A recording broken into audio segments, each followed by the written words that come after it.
꼭 알아야 할 어제의 뉴스. 518명을 뽑았던 2013년 강원랜드 채용 전형에선 합격자의 무려 95%인 493명이 부정 청탁을 했습니다.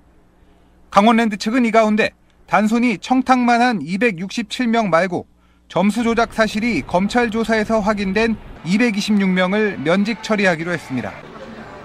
산업통상자원부는 2013년 채용 외에 2000년부터 2008년 사이에도 채용 비리가 있었다는 의혹이 있어 전면 재조사를 벌인다고 밝혔습니다. 입사한 사람들 중에 유명인 친인척 관계에 있는 그런 사람들이 일부 있어요. 그런 부분들 중에 특혜 채용의 가능성이 있는지 없는지. 채용 비리 피해자에 대한 구제 조치도 시작됐습니다. 최종 합격 대상인데도 면접 점수 조작으로 탈락한 4명이 우선 대상입니다. 하지만 다른 탈락자들은 평가 자료 등 근거가 부족해 구제가 쉽지 않은 상황입니다. 강원랜드 노조는 대통령의 면직 지시가 법적 절차를 무시했다며 철회를 촉구하고 나섰습니다. 면직이 결정된 부정 채용 입사자들도 변호사에게 자문받고 소송할 움직임을 보이고 있습니다. 정부가 지난 1월 말에 수사 의뢰한 47건의 공공기관 채용 비리 사건에 대한 검찰 수사가 다음 달부터 속속 마무리될 걸로 보여 강원랜드처럼 검찰 기소만으로 면직되는 부정 입사자가 빠르게 늘어날 전망입니다. 남북 정상회담 준비위원회가 첫 회의를 열고 이달 말 남북 고위급 회담을 추진하기로 했습니다. 조명균 통일부 장관이 우리 측 대표를 맡았고 북측에 곧 공식 제안할 예정입니다.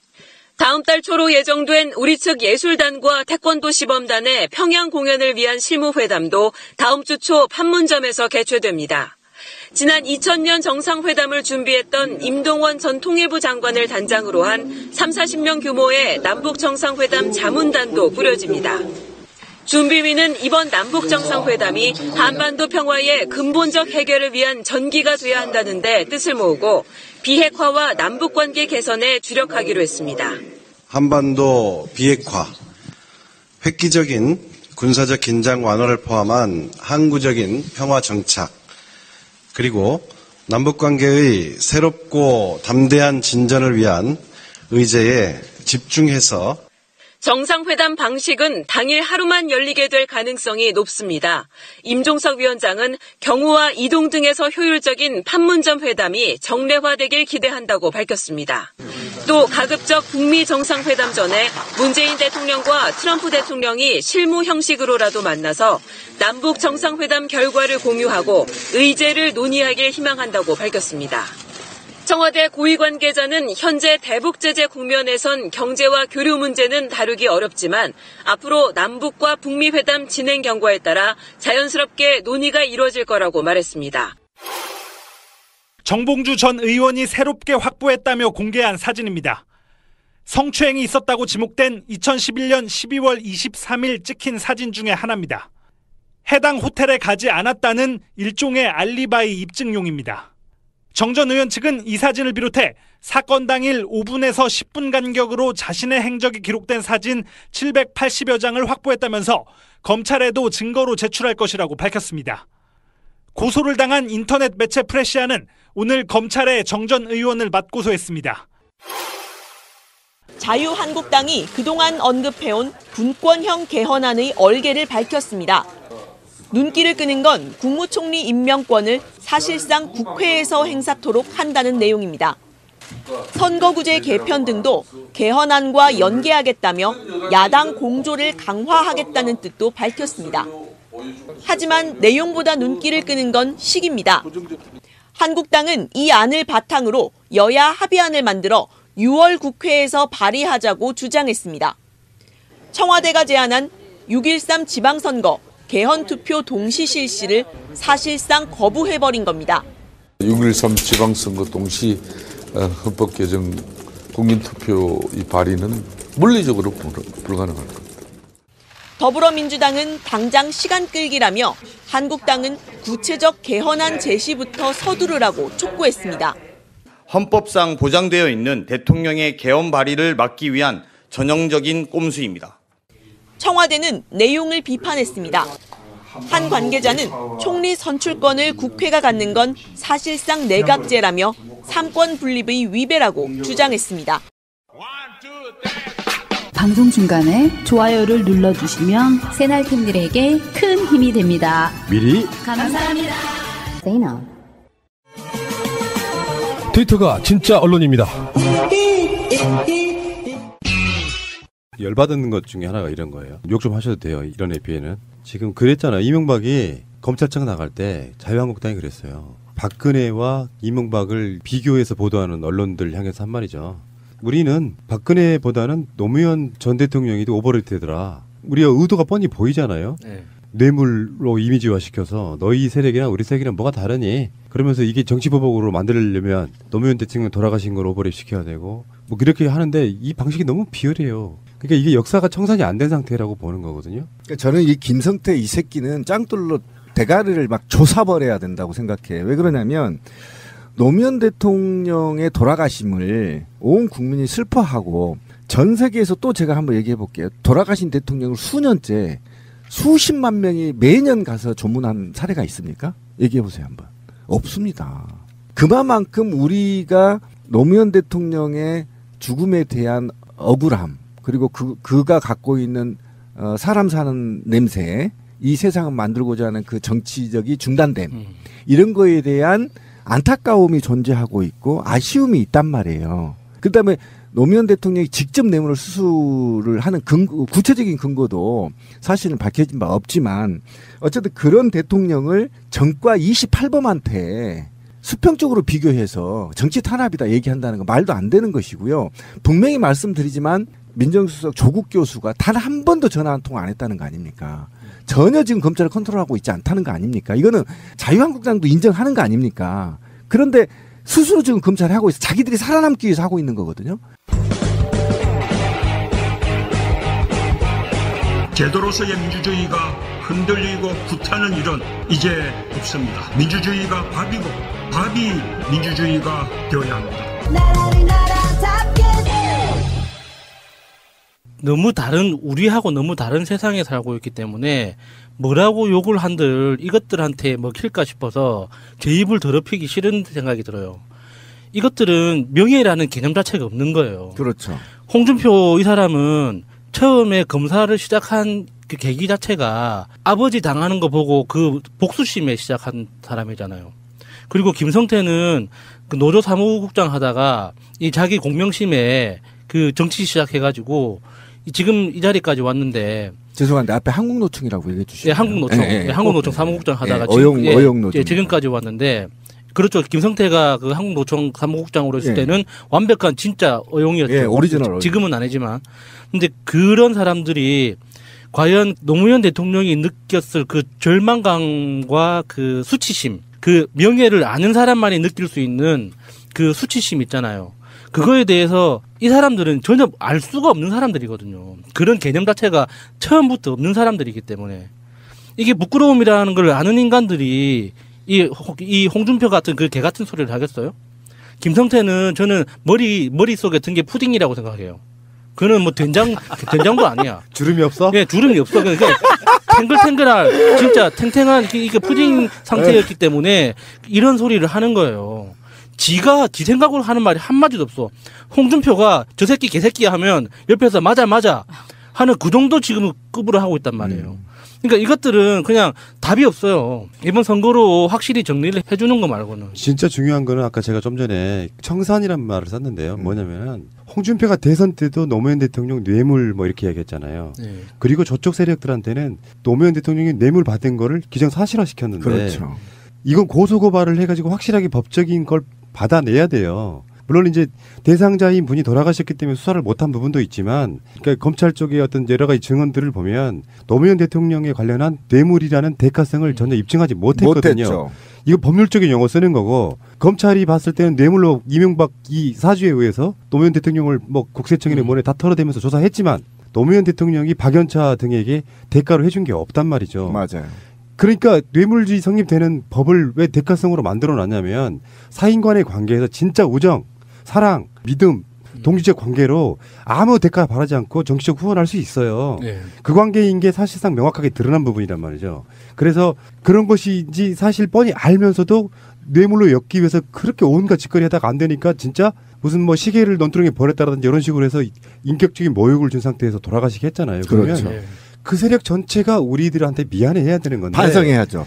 이명박을 실드치기 위해서 노무현 대통령하고 똑같은 뇌물 받았네 이렇게 계속 이야기를 하는데 이게 고소고발이 들어가서 법적인 처분이 안 나오니까 말을 함부로 쉽게 하는 거예요. 아니 그렇게 해도 안 된다는 겁니다. 절대 그렇게 하면 안 되는 게 뭐냐면요. 온갖 사건이 터지면 노무현 전 대통령을 끌고 늘어지거든요. 이거는 금단의 영역을 넘어버린 거예요. 정치 영역이 아니에요. 패륜 영역이거든요. 패륜 영역입니다. 그런데 제가 이렇게 말을 하는 이유가 뭐냐면 수사 받으러 이제 가는 날 아침에 이명박이 TV를 제가 12시까지 분석을 했어요. 왜 분석했는지는 다 아시겠죠, 여러분들. 어떻게 언론이 나오는지. 저는 정말 있잖아요. 김성태나 홍준표한테 정말 이런 얘기를 하고 싶어요. 만약에요. MB 시절에 또 누군가가 이렇게 대통령이 구속이 됐었다고 한다면 그때 한번 해봅시다. 노무현 정부, 노무현 대통령. 헬기 띄우고 하루 종일 24시간 분석했죠. 앵커들이 나와서. 했던 말 또 하고 또 하면 계속 반복했죠. 그런데 이번에 SBS, KBS, MBC 모두 다 15분을 넘지 않았습니다. 들어가고 나서. 바로 일상방송으로 돌아갔단 말입니다. 그런데 이게 정말 있잖아요. 제가 화가 난 건 뭐냐면 그러면 국민들이 지금 이 MB의 범죄 의혹에 대해서 어떤 의혹이 있다는 게 총체적으로 있는 거잖아요. 21개가. 그러면 이거를 분석을 해줘야 됩니다. 제가 무슨 얘기 하려는 게 알겠죠. 분석을 안 하고 드라마로 돌아가 버린다는 겁니다. 그리고 네이버나 다음에서도 그렇고 지금 이렇게 의혹을 제기할 수밖에 없는 게 랭킹 순위에 들어가서 댓글 많은 뉴스나 많이 본 뉴스를 찾아보면 이명박 소식이 있어요. 예. 근데 초기 화면에는 이명박 뉴스가 없어. 이거 전반적으로 이런 전반적인 측면에서 본다면 지금도 저는 이 적폐 세력들이 지금 완고한 국민들의 개혁의 의지에 지금 방해를 하고 있다라는 거 이게 받아들이고 있거든요. 그런데도 불구하고 과거에 억울하게 돌아가신 분을 또 끄집어내서 지금은 또 끄집어내서 이거를 범죄 21개가 넘는 범죄 행위 온 가족이 다 개새끼만 빼고 관여돼 있는 걸로 추정되는 지금 확인되는 그 가족 범죄 가족들을 보호할 요량으로 훌륭한 대통령을 음해하고 또 모략을 해요. 저는 이거는 홍준표는 절대 제대로 죽지 못한다. 개새끼가 개소리를 하는 걸 뭐라고 할 수는 없는데 그 개소리를 듣고 비판하지 않는 언론이 다시 언론 이야기를 할 수밖에 없는 거죠. 그렇죠. 굉장히 언론도 지금 문제가 크다. 아직 멀었다. 국정원장한테 국정원 특수활동비를 받아서 국정원장 자리 유지해주고. 그렇지. 이팔성한테 뇌물 받아가지고 은행 지주회장을 꽂아주고. 다 대가성이 있어요. 그럼 물어봐야 돼요. 홍준표한테. 노무현 대통령이 박연차한테 뭘 해줬냐고. 무식한 새끼. 아니면 정말 알고 있으면서도 계속 이렇게 너희들도 나빠. 그래서 물타기 하는 것이 아닌지 한번 돌아볼 때라고 생각이 들고요. 이거를 그냥 무시로 해야 되는 거를 저는 사자 명예훼손으로 걸어야 된다고 봐요. 걸고요. 그리고 우리가 분명히 알아야 될 거 이건 정치가 아닙니다. 범죄 행위예요. 분명히 말씀드리면 이건 정치 영역을 넘어버렸다고 제가 얘기했잖아요. 이건 패륜 영역이기 때문에 반드시 사회적 책임과 법률적 책임을 받아야 됩니다. 나쁜 새끼들. 그리고 또 형님은 잘못 말씀하셨어. 이명박은요. 뭐 이제 지금까지는 이제 언론들이 죄목이 몇 개다 이렇게 하잖아요. 대략 한 20개쯤 되나 봐. 이명박이. 그러면 전과 34범이 되는 거지. 아까 24범이라 그랬지. 이런 원천적으로 제일 나쁜 범죄자, 자범 수준의 범죄자가 있고요. 다시 말씀드려요. 박연차한테 어떤 대가를 줬는지 홍준표 네 주둥아리로 가져와봐. 안 그러면 라고 이야기해야 이빨을 조사버리겠어. 어쨌든 이번 개헌 때 있잖아요. 우리 건의 하나 합시다 진짜. 논두덕 시계 찾는 형벌을 하나 넣어야 돼. 그래서 이 새끼들 있잖아. 죽을 때까지 논두덕에서 시계 찾으라고 범죄. 전국의 논두덕. 예, 전국의 논두덕을 다 헤매라고 해야 돼, 새끼들. 지들이 맞아야 없던 시계 만들어서 국정원이 만들어서 흘려서 언론이 받아 써서 사회적으로 타살시켜놓고 어디 아직도 그 썩은 입에서 노무현 이름이 나와요? 아주 나쁜 질적으로 나쁜 새끼들입니다. 이게 정치행위 아닙니다. 분명히 말씀드리지만 우리가 자유한국당의 이 부역자와 범죄자들을 보면서 깨달아야 되는 부분, 이 상황을 보고 우리가 어떠한 가치를 둘 것인가를 좀 봐야 돼요. 생각을 해야 되는 게 대한민국이라는 나라가 지난 9년간 범죄단체에 의해서 완벽하게 통제됐던 나라예요. 맞아요. 표현 좋습니다. 그러니까 범죄 단체들이 대한민국을 지배했던 나라이고 김성태, 홍준표 이런 사람들 다 범죄 단체 조직원들이에요. 그리고 그 범죄를 지금 옹호하고 있고 우리가 방어하고 있죠. 우리가 대한민국이라는 나라를 내가 살고 있는 나라, 내 후손들이 살아갈 나라를 이런 저열한 범죄 단체들한테 헌납한 그런 역사가 있는 겁니다. 저는 안 찍었지만 그렇다고 하더라도 저도 헌납한 거예요. 이런 범죄 단체한테 9년 동안 대한민국이란 나라를 쪽쪽 빨아먹을 수 있게 도와준 게 우리입니다. 맞습니다. 여기서 교훈을 받고 앞으로 10년, 20년, 100년, 200년 동안 다시는 이런 범죄자들이 대한민국의 국정에 개입할 수 없는 시스템을 만드는 게 우리의 교훈이라고 생각을 해요. 남북 정상회담만 이루어지고 있는 건 아니죠. 이 과정에서 여러 가지 교류들이 지금 알게 모르게 시작되고 있는데 최근에 이제 김홍걸 민화협 상임부장이 지금 밝힌 것 중에 하나가 북한 쪽에서요. 우리 측 인사를 만나서 책을 지원받을 수 있는지 물어봤다는 거예요. 그래서 무슨 책이냐 이렇게 물어보니까 주로 우리말로 된 과학 분야 서적이며 문학 서적도 받을 수 있으면 좋겠다. 옛날에 북한이요. 남한의 책 제공에 대해서는 한글 서적은 거부하고 영어 등 외국 서적만 받겠다고 하는 경우가 많았대요. 근데 이번에는 한글로 된 과학, 문학 이런 서적을 지원해 줄 수 없냐 이렇게 물어봤다는 거예요. 어마어마한 변화 중에 하나인 거죠. 네. 저는 이 기사 보고 만약에 내가 북한에 책을 보낸다면 어떤 책을 보낼까 생각을 해서 몇 권을 골라봤어요. 훌륭하시네요. 그러니까 우리나라 이제 사실 이공계 분야, 과학계 분야 이 책은 좀 부족합니다. 사실 대부분이 번역 서적들이고 저작 활동, 그러니까 저작 활동에 대해서 지원 프로그램이 지원 제도가 거의 없어요. 그렇죠. 그래서 이 이공계 출신 과학자들 중에 글쓰기 능력이 되는 분들이 굉장히 드물거든요. 그래서 이제 결과적으로는 이제 소설 몇 권하고 사회과학 책 하나를 골랐는데 이제 저는 그 최근에 박시백 화백이라는 분이 35년이라는 책을 만화책이에요. 이게 그 일제강점기 35년을 다룬 굉장히 디테일하게 만화책인데도 불구하고 지금 6권 시리즈를 목표로 3권이 지금 발간됐는데 그 책이 제가 알고 있는 그 일제강점기를 다룬 책 중에서 가장 구체적이고 디테일하면서 등장인물이 가장 상세하게 묘사되어 있는 거예요. 그래서 이제 북한 측에서도 이제 근현대사에 대해서 굉장히 연구가 많이 돼 있거든요. 북한도. 그래서 우리 대한민국이 바라보는 근현대사에 대한 시각과 북한의 어떤 시각을 좀 같이 비교를 해서 계속 교류를 하자라는 그런 뜻이고 조정래 작가의 태백산맥 아리랑 한강, 박경리 작가의 동의하고. 토지 이런 책들은 광복 이후에 대한민국이 그러니까 이념과 경제, 그러니까 사상과 돈, 이 밥그릇 이 두 개를 두고 굉장히 많은 질곡이 있었잖아요. 그렇죠. 그래서 지금까지 많이 왜곡된 상태에서 성장을 했는데 그거를 굉장히 광활하고 디테일하게 서술을 한 작품이란 말이에요. 그래서 북한이 만약에 태백산맥을 비롯한 토지 같은 작품을 깊이 있게 읽을 수 있으면 우리를 잘 이해할 수 있을 거라고 봐요. 우리가 자본주의에 물들어가면서 많이 북한하고 정말 많이 달라졌잖아요. 그렇죠. 공통점이 훨씬 많긴 하지만 그 차이라는 게 너무 크거든요, 지금. 그래서 서로를 이해할 수 있는 계기가 되지 않을까. 그리고 마지막으로 이제 최근에 이완배 기자가 그 한국재벌 흑역사라는 책을 내놨거든요. 이제 이게 경제성장이라는 거를 핑계로 돈을 이렇게 함부로 내버려 두면 이런 부작용이 생긴다는 걸 이제 미리 알 필요가 있는 거죠, 북한도. 이제 앞으로 북한도 그 개방하고 성장을 시작할 텐데 이게 우리 겉에서 보기에는 멀리서 보면 대한민국이 효율이 좋아 보이잖아요. 뭐 상강의 기적 이렇게 해가지고 뭐 고속 성장을 했다고 하지만 그 고속 성장 이면에 이런 문제들이 있었고 그 재벌들 때문에 지금 대한민국이 겪고 있는 아픔들이 이런 현상을 겪고 있다는 걸 까놓고 보여줄 필요가 있다고 봐요. 멋지세요. 예, 그래서 한국재벌 흑역사라는 책도 같이 보내줬으면 좋겠어요. 박수 한번 쳐줘야 돼, 이럴 때.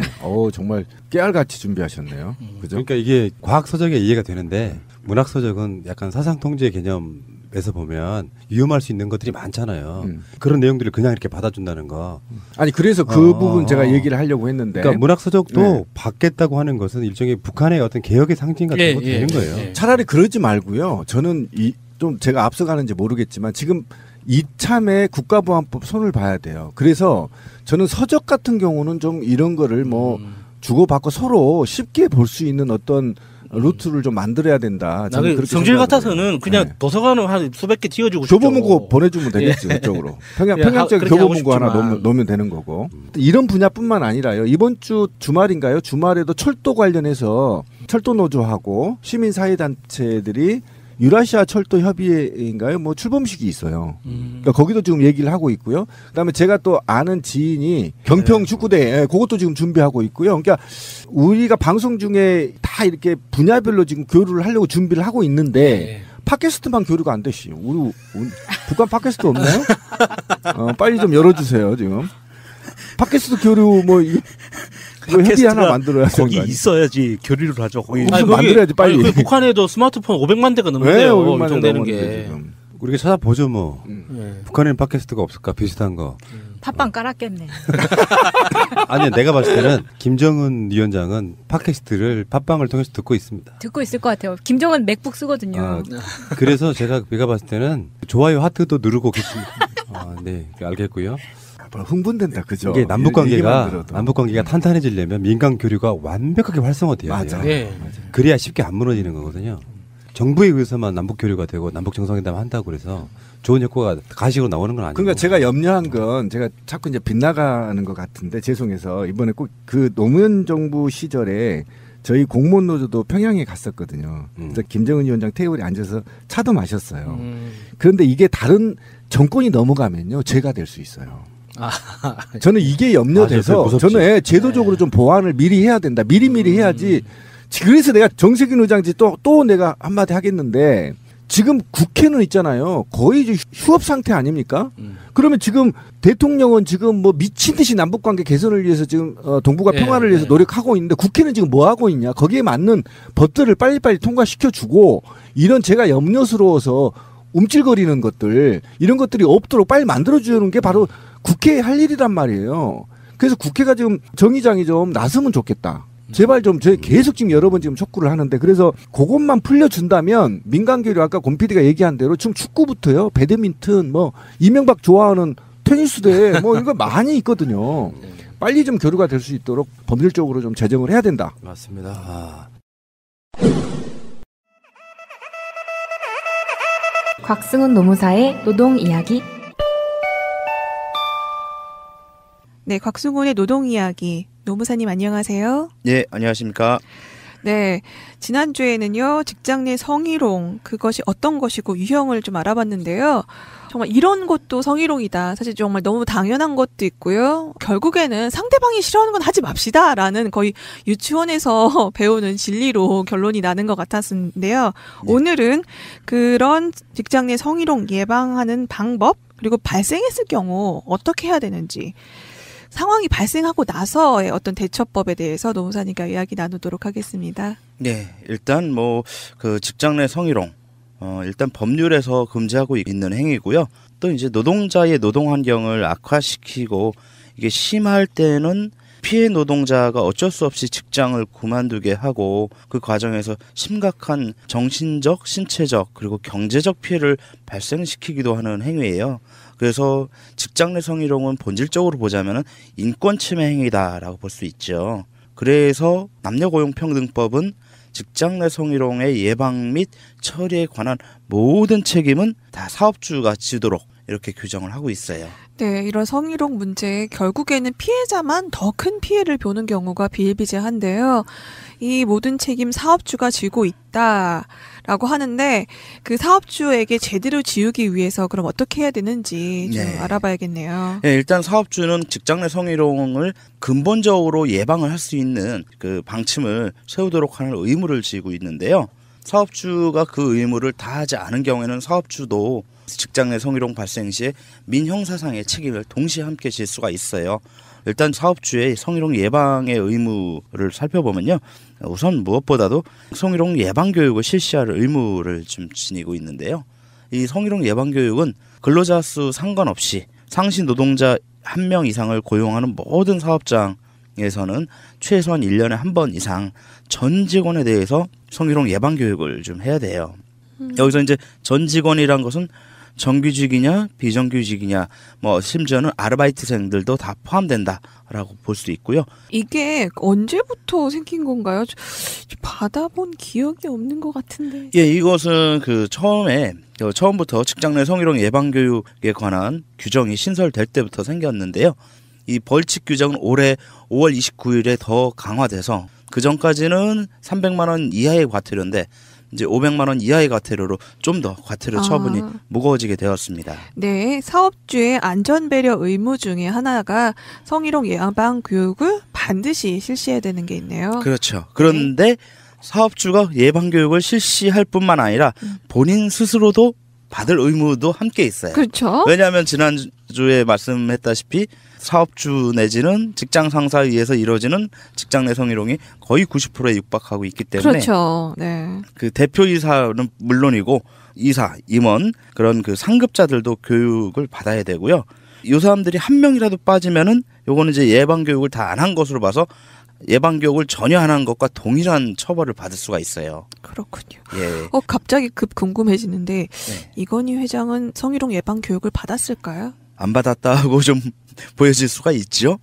아무도 지금은 사업주도 빠져나갈 수가 없는 거잖아요. 반드시 1년에 한 번씩은 받았었어야 되는 거네요. 그렇죠. 근데 이건희 회장의 경우는 지금 여러 가지 설이 분분하기 때문에 성희롱 예방 교육을 과연 작년에 받았겠느냐라는 정확한 그 추측은 좀 어렵고요. 네. 다만 이제 성희롱 예방 교육의 그 방법이라는 게 꼭 반드시 어떤 그 강사를 초빙해서 해야 되는 건 아니고 인터넷 온라인상으로의 교육도 가능하기 때문에 이건희 회장이 생존해 있다면은 받았을 가능성은 높다고 볼 수도 있겠죠. 인터넷 클릭해서. 네. 네, 그렇게 가능하군요. 네, 그렇죠. 그래서 이제 그 성희롱 예방 교육을 이제 할 때는 어떤 내용을 갖고 교육을 할 것인가는 남녀고용평등법 시행령 3조 2항에 나와 있는데요. 그 이제 성희롱 관련 법령 그리고 발생 시 절차와 조치의 기준, 피해 노동자의 고충 상담 및 구제 절차, 그리고 성희롱을 한 그 가해자에 대한 징계 등의 제재 조치, 그 밖에 성희롱 예방에 필요한 사항들을 교육하도록 되어 있습니다. 네, 그래서 여기서 중요한 것은 한 명이라도 빠지면 안 된다는 것. 그러네요. 예, 예를 들어 100명인데 99명은 다 받았어도 한 명이 빠졌다 하면 그 한 명을 성희롱 예방 교육 안 한 걸 이유로 500만 원 이하의 과태료를 때릴 수가 있다 이거죠. 네, 이 예방 교육의 방법은 그럼 되게 다양한 것 같아요. 꼭 강사를 초빙하지 않아도 말씀하신 대로 온라인이나 또 다른 방법도 있나요? 네, 외부 강사를 초빙해서 하는 것이 이제 가장 대표적인 건데 회사 내 직원이나 아니면은 외부 강사를 통해서 교육할 수도 있고요. 또 이제 회의 같은 것을 통해서 부서별로 성희롱 예방 교육을 해도 무방합니다. 네. 근데 이제 아무래도 형식적으로 이루어지는 경우가 많아요. 그러니까요. 네, 그래서 문서라든가 그 교재를 이제 회람하는 식으로 이거 한번 돌려봐. 네, 그래서 이런 식으로 하는 읽었다 거는 사인만 받고 이런 그쵸. 경우 많잖아요. 예, 그런 경우는 그 성희롱 예방 교육을 실시한 것으로 보질 않습니다. 그러면은 이거는 실시하지 않은 거로 간주가 돼서 아까 말씀하신 500만 원 이하의 과태료가 부과될 수도 있는 거네요. 그렇죠. 특히나 이제 노동부에서는 요즘 이제 미투 운동과 더불어서 직장 내 성희롱이 계속 이제 부각되고 있기 때문에 앞으로는 반드시 직장 사업장을 지도 점검 나갔을 때 직장 내 성희롱 예방 교육 여부를 반드시 체크하겠다라고 이제 공공연하게 발표를 했어요. 네, 좀 단속이 더 심해질 수도 있겠네요. 네, 심해질 수 있는 것이 아니라 반드시 한다라고 보면 됩니다. 예. 그래서 단 한 명이라도 안 하면은 최소한 50만 원 이상의 그 과태료를 매길 것이 확실시되고 있어요. 네. 제가 아는 어떤 사업장의 경우는요, 한 2명을 성희롱 예방 교육 안 했더니 과태료를 160만 원 물리더라고요. 우와, 훌륭합니다. 단속이 정말 강화됐군요. 더 강하게 되겠죠? 우리 사업장이 그 직원을 전혀 안 쓴다면 모르겠지만 한 명이라도 쓰고 있다면은 무조건 성희롱 예방 교육은 해야 된다. 그래서 경제적으로 돈이 들어가니까 못하겠다 이러실 것 같으면 차라리 온라인 노동부 사이트를 들어가셔서 온라인 교육을 받으시면 되고요. 그렇게 해야만 괜한 그 과태료 처분을 안 받으실 수가 있어요. 네, 근로자들을 위해서 사업주가 당연히 해야 될 조치라고 보고요. 근로자들이 더 행복하게 일할 수 있는 그런 환경 그렇죠. 만들어질 수 있지 않을까 싶습니다. 그렇죠. 네, 예방 교육은 이렇게 실시를 해야 되는 거고요. 만약에 발생했을 경우 그럼 또 이것도 사업주가 책임지고 뭔가 확실하게 처벌이나 사후 조치를 해야 되는데요. 예. 그렇게는 어떻게 돼 있나요? 예, 일단 예방을 하기 위해서 최선의 노력을 다해도 뭐든지 다 예방되는 건 아닌 것이 사람의 일이기 때문에 만약에 발생했다. 그럴 때는 제일 중요한 건 역시 사업주의 조치가 제일 중요해요. 제가 늘 주장하는 거지만 노사관계는 결국 사업주가 하기 나름이거든요. 그러면 사업주는 만약에 직장 내 성희롱이 발생이 됐다라고 판단되면 어떻게 되냐. 그럼 제일 먼저 할 것은 바로 사실관계를 조사하는 겁니다. 즉시. 예, 이것을 좀 오래 묵혀놓고 있고 하면 직장 내 성희롱을 방관했다라고 좀 볼 수 있기 때문에 사업주의 즉시 조치 의무를 위반한 걸로 봐서 이 역시도 과태료 500만 원 이하의 과태료를 먹을 수가 있어요. 네, 보통 이런 사건이 불거지는 것 자체가 괜히 괜한 구설수에 오르게 된다. 회사 이미지만 나빠진다. 그래서 발생했으면서도 불구하고 분명히 신고를 했음에도 불구하고 그냥 무마하는 경우가 종종 있는데요. 이렇게 되면 행위자에 대해서 징계나 이런 적절한 조치를 취하지 않은 경우 500만 원 이하의 과태료를 물게 된다는 거죠. 네, 그렇습니다. 그 조사할 때는요. 이것도 순서가 있습니다. 만약에 직장 내 성희롱이 발생했다라고 누군가 신고를 했거나 피해자가 신고했을 경우에는요. 물론 가해자가 신고할 일은 거의 없겠죠. 자기가 스스로 알아서 자수할 일은 없으니까. 조사 순서는 피해자부터 먼저 조사를 하고요. 그리고 그 다음이 가해자가 아니라 그 다음에 참고인. 증인이 될 만한 참고인들을 그 다음에 조사를 하고 맨 마지막에 가해자라고 의심되는 사람, 지목된 사람을 조사하는 것이 순서입니다. 이 순서는 왜 그렇게 되는 거예요? 왜 그렇게 되냐면 일단 객관적인 사실을 확보하기 위해서는 가해자의 진술이 먼저 들어가서는 안 될 수 있기 때문이죠. 가해자의 얘기를 먼저 들어가게 되면 뭔가 선입견이나 뭐 정황에 대해서 오해가 먼저 쌓일 수 있다는 그럴 수도 거네요. 있고 가해자가 자기가 먼저 그 변명을 늘어놓고 그 변명에 맞추어서 주변 정황들을 만들기 위해서 주변의 참고인들이나 증인들을 회유할 수 있기 때문에요. 모든 증거 인멸 이럴 그렇죠. 수가 있다는 거네요. 예, 그래서 우리 형사적으로는 증거 인멸이나 도주 의뢰가 있을 때 구속하지만 이 그 직장 내에서는 그럴 어떤 그 압박력이 강압력이 없기 때문에 강제력이 없기 때문에 일단은 피해자의 얘기를 먼저 들어보는 것 이것이 모든 조사의 기본 순서가 됩니다. 그 다음이 이제 증인 그리고 참고인 그리고 맨 마지막에 가해자 요 순서로 이제 조사를 하되 구체적으로 조사를 해야겠죠. 우리가 흔히 어렸을 때 배웠던 육하 원칙에 의거해서 언제 어디서 누가 무엇을 어떻게 왜 이런 내용들을 가지고 정확하게 구체적으로 사실 파악을 하는 것이 그것이 우선 중요하고 모든 조사가 다 끝났으면 그 다음에는 가해자에게 성희롱이 인정된다라고 한다면 그 가해자한테 징계를 내리거나 바로 징계를 내리기가 어렵다면은 대기 발령 조치 이런 적절한 조치들을 해놔야 된다. 이것이 사업주의 첫 번째 의무입니다. 네, 이 적절한 조치 그리고 조사, 징계 이것들이 제대로 이루어져야 되는데요.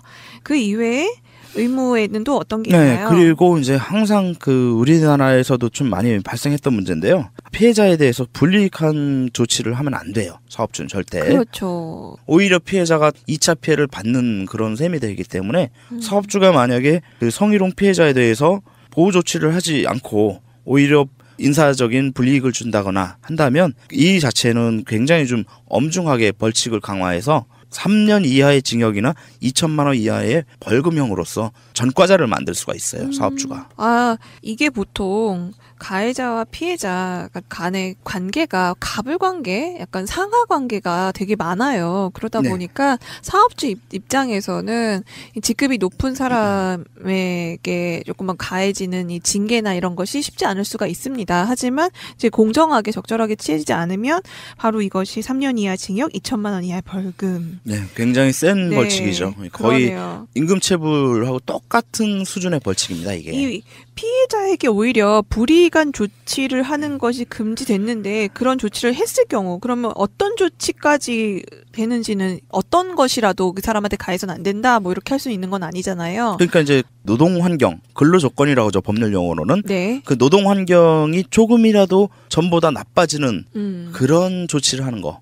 예를 들면은 뭐 강등을 한다든가 업무에서 배제를 한다든가 네. 이런 것들이 다 포함되는 거죠. 그럼 얼마 전에 JTBC에 나와서 그 검찰 성희롱 그 사건을 말씀하신 그분 책상 빠졌다고 서지현 검사요. 네, 서지현 검사님. 네.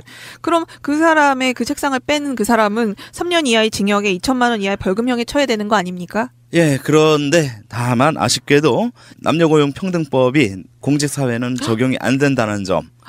예, 공무원이잖아요, 검찰들은. 네. 그렇기 때문에 이 사람들은 그 자체의 별다른 특별법으로서 다루어지는 것이죠. 아, 공무원 제외예요? 예, 우리 이 노동관계법들은 노동자 그리고 사용자, 근로기준법상의 노동 근로자와 근로기준법상의 사용자에게만 적용되기 때문에 이 국가 권력인 검찰에게는 적용이 안 된다는 맹점이 있어요. 이게 만약에 이 검찰이 일반 사기업이었다라면은 이건 100% 3년 이하 징역 또는 2천만 원 이하 벌금에 처해졌죠. 예. 아, 그렇군요. 공무원은 제외라는 게 또 쇼킹하네요. 좀. 네.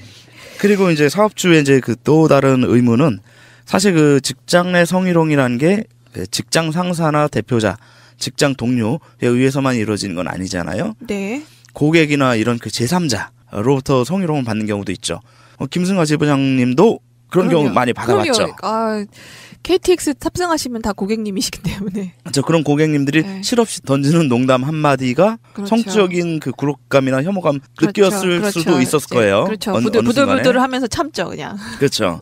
뭐 예를 들어 또 이런 그 판례도 있었어요. 이제 해외 출장으로 자주 가는 어떤 그 중견 기업의 임원이 워낙에 자주 출장을 가고 회사 돈으로 가니까 동일한 항공사를 이용하다 보니까 같은 스튜어디스를 계속 만나게 되는 거죠.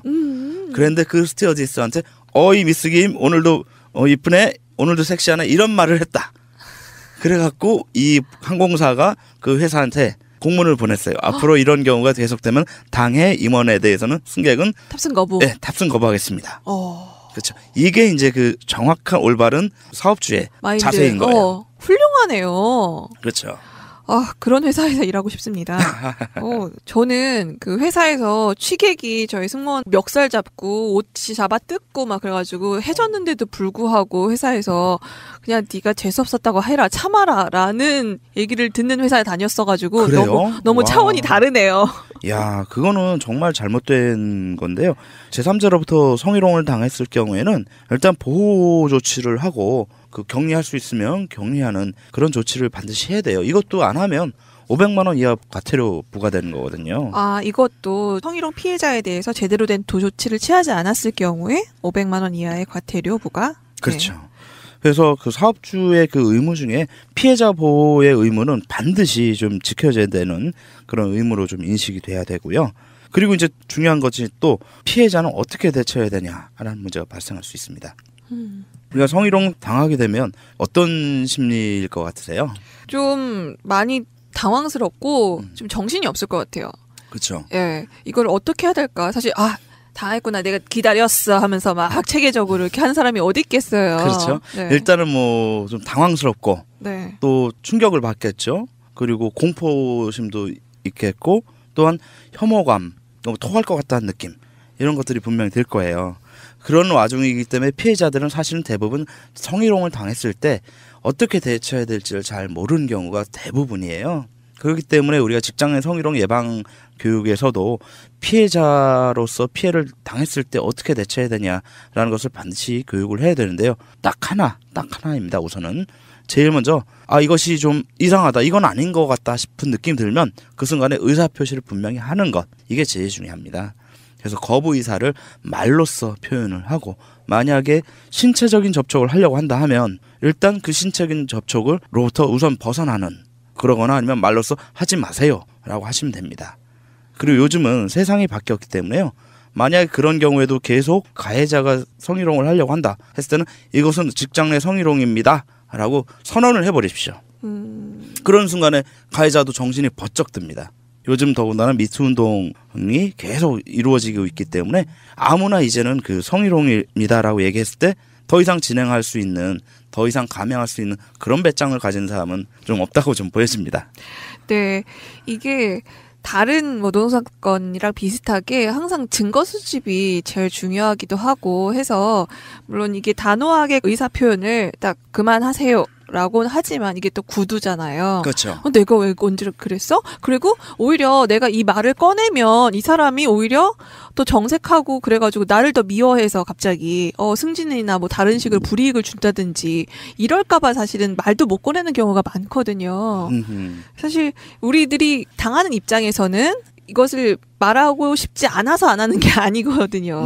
네, 그렇기 때문에 이게 좀 증거 수집이 다른 방법으로 좀 필요할 것 같아요. 그렇죠. 네. 일단 뭐 직장 내 성희롱을 피해를 받는 그 순간에는 정신이 없기 때문에 증거 수집을 할 경황이 거의 없는 경우가 대부분일 거예요. 그렇죠. 그렇죠. 그래서 이 증거 수집이라는 게 쉽지는 않은데 사후적으로라도 간접적인 증거를 수집하는 거 이것이 중요합니다. 그러니까 일단 어느 정도 피해 상황으로부터 벗어났다면 그리고 어느 정도 심리적인 안정을 찾고 난다면 냉정한 상태에서 그 상황에서는 증거를 수집해야 되는데 요 증거 수집의 이제 좋은 방법은 직접 만나는 것도 있겠지만 사실 그거는 좀 부담스러운 경우가 많아요. 쉽지 않죠. 그렇죠. 직접 만나기 1대1로 직접 만나서 얘기한다.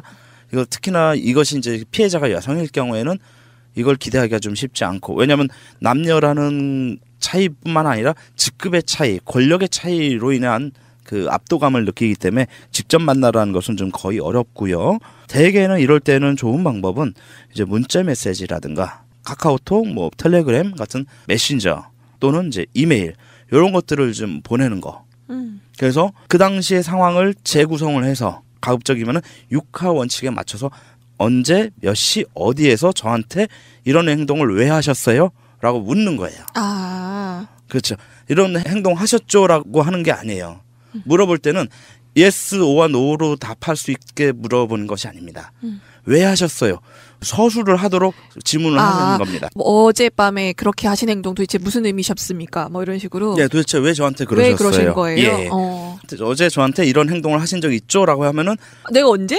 그렇게 나올 수가 있어요. 근데 왜 그러셨어요? 라면은 그 질문에 매몰되기 때문에 거기에 이제 변명이 나옵니다. 그렇죠. 네가 오해한 것 같은데 사실 그런 의도는 의미가 아니고 없었는데. 없고 내가 그냥 뭐 딸 같아서 보통 많이 하는 말이죠. 그렇죠.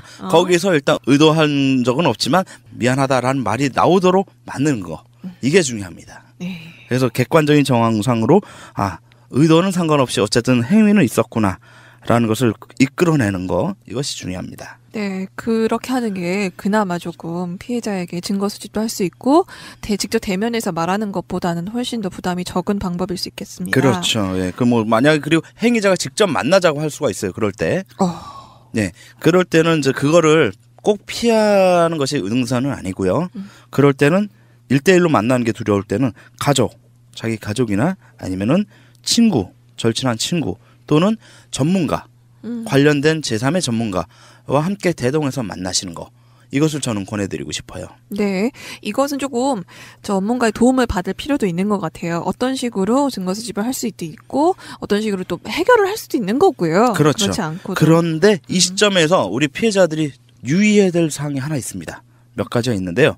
피해를 당하고 난 다음에 이 부분을 혼자서 담고 있기가 혼자서 감당하기가 어려워서 이럴 때 이제 보통 자기 가장 친한 친구한테 털어놓은 경우가 간혹 있을 수 있어요. 아니면 직장의 친한 동료한테 얘기할 수가 있는데 개인적으로 친한 믿을 수 있는 사람에게 얘기하는 것까지는 괜찮은데 이것을 직장 동료한테 함부로 얘기하는 거는 좀 조심 좀 하실 필요가 있어요.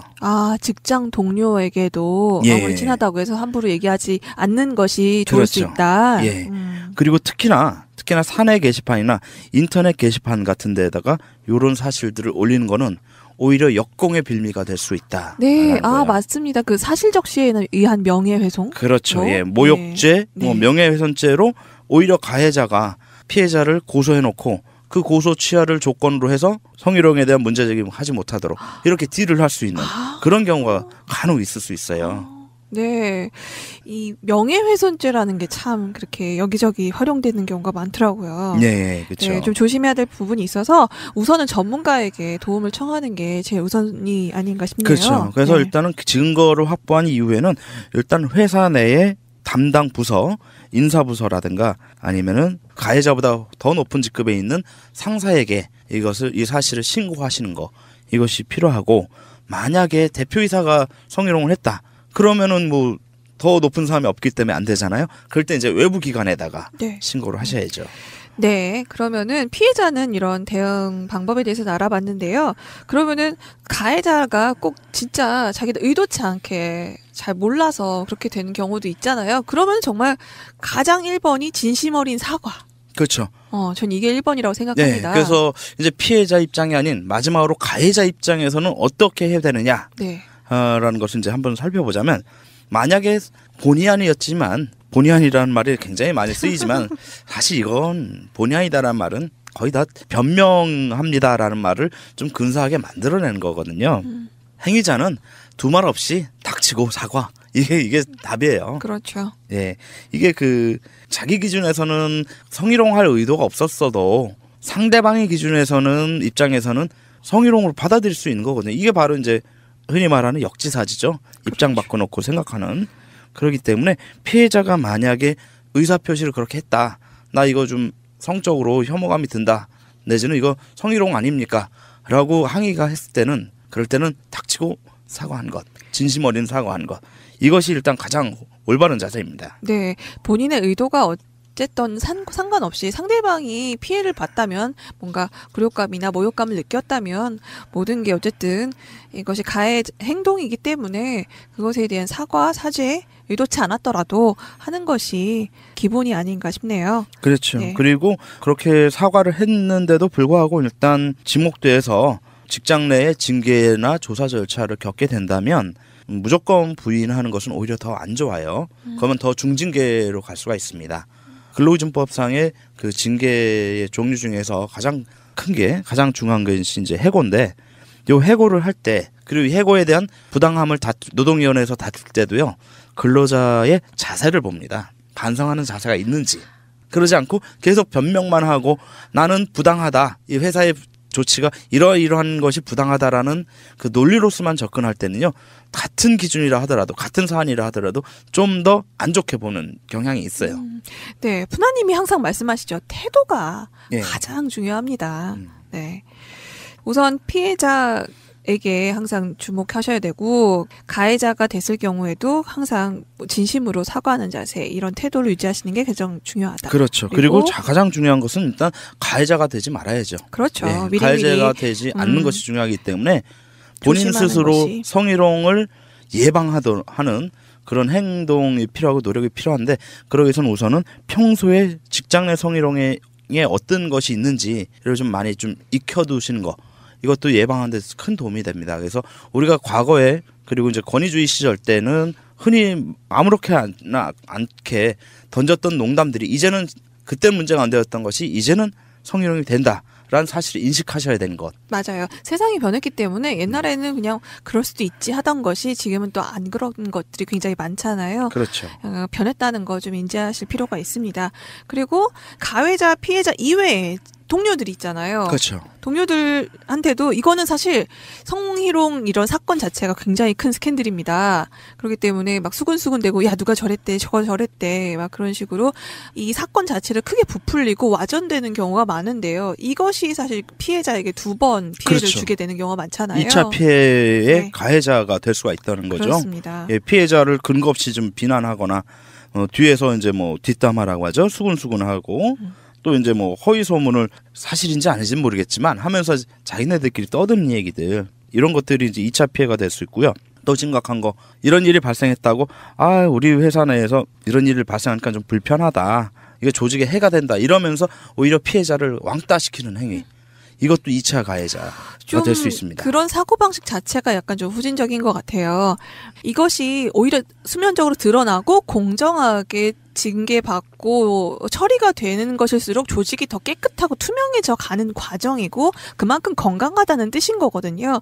그것을 이거 발생했다고 해서 그냥 쉬쉬하고 묻어버리고 오히려 더 싫다라고 하면서 피해자에게 2번 피해를 주게 되는 이런 행동을 하는 것 자체도 이건 직장 동료로서 해서는 안 되는 행동이라고 생각을 합니다. 그렇죠. 네. 네. 그리고 요즘 뭐 이 그 성희롱 그 미투 운동 때문에 함께 나오는 말들 있죠. 펜스룰.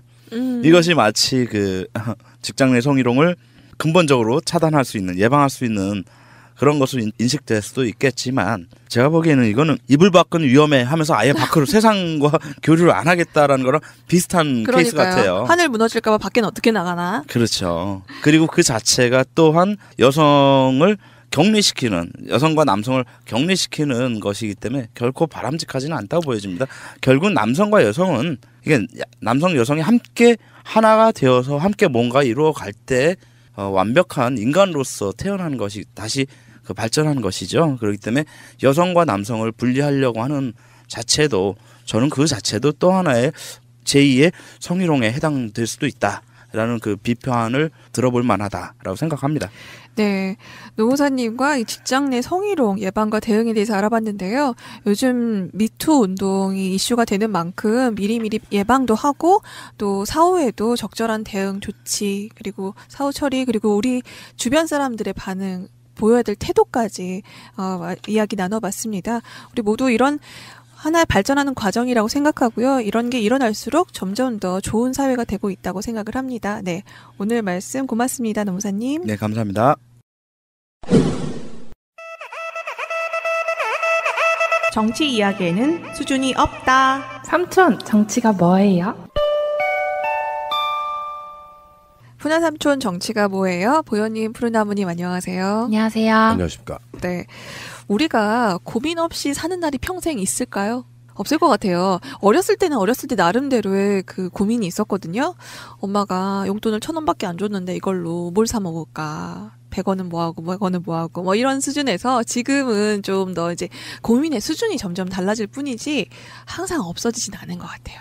그것이 인생이요.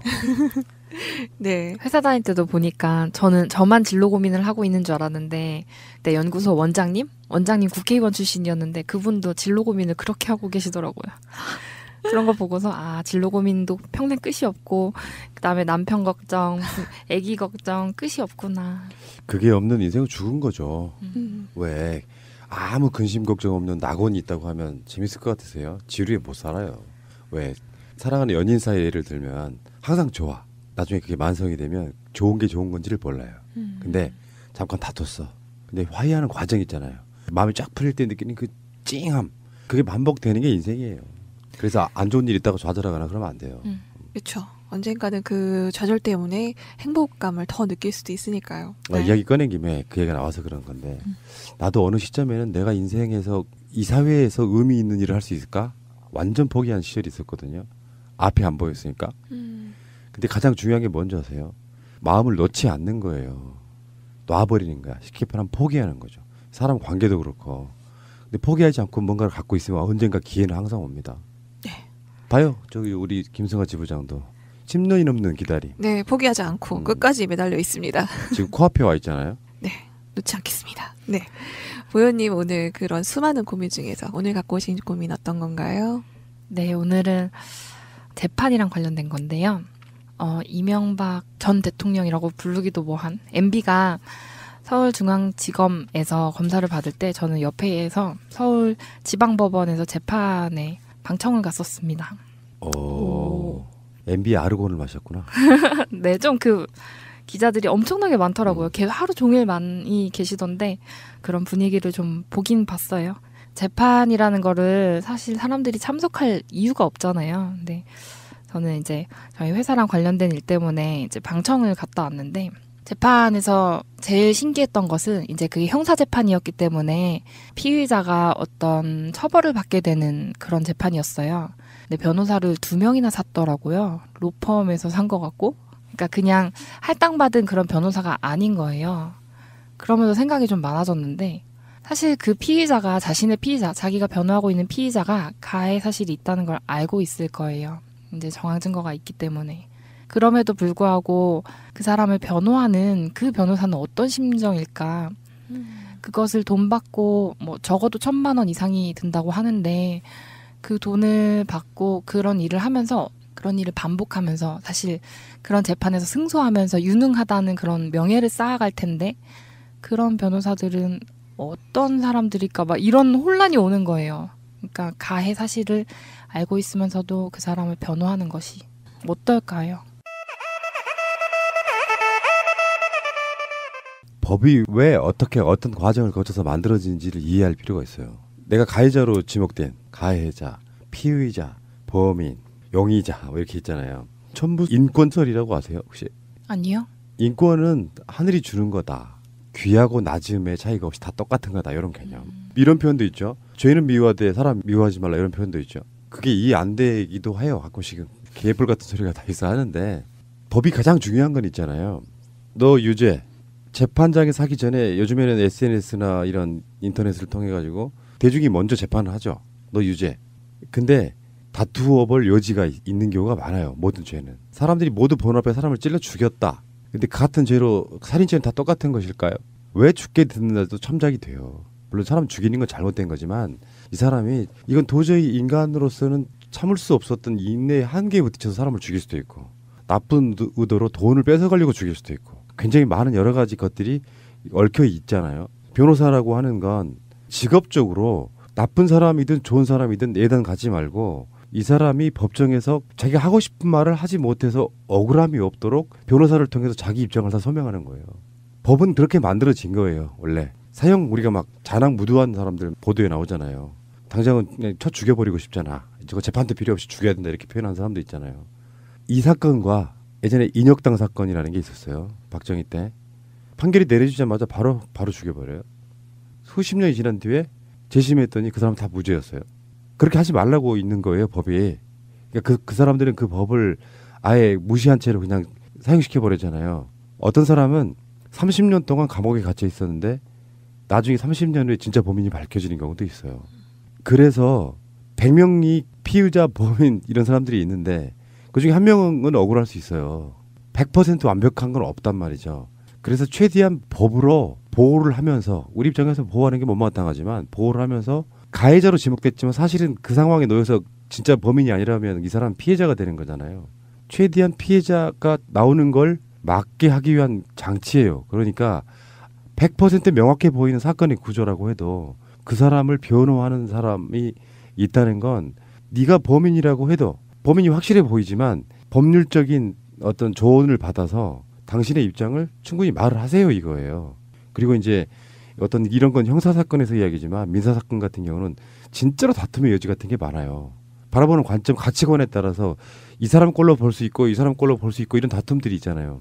거기서는 유능한 변호사가 논리를 막 가져와가지고 그걸로 자기가 변호하는 사람을 이기게 만들어줍니다. 그런 것들이 다 변호사들의 역할인데 박근혜 같은 사람은 나 법정에 안 나가. 그리고 변호사 안 쓸 거야. 그건 억울로 끄는 거예요. 지금까지 헌정 질서 수호에 가장 앞장서야 될 대통령이었던 자가 법적인 체계를 무시하는 거잖아요.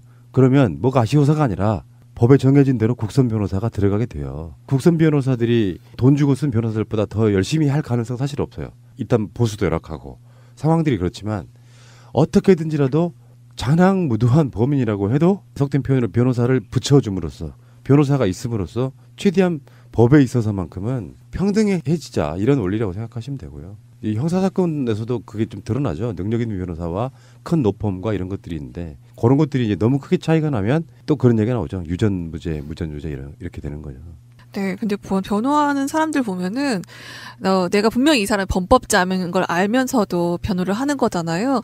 사람이 다 자기 합리화의 동물인지 그러면서 되게 당당하고 되게 떳떳하고 그런 경우가 많아요. 저희 KTX 승무원 정말 2015년 최악의 판결이라고 났는데 철도공사 측에서 선임한 변호사가 그 세종법무법인 사람들이에요.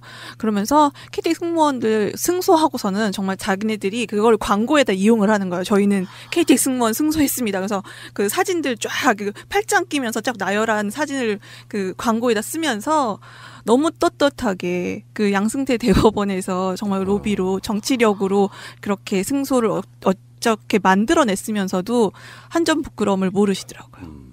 너무 분노했던 기억이 납니다. 진짜로 부끄러움을 모르시는 거죠? 그런 경우엔 아는데 알면 그걸로 광고를 할까요? 그쵸?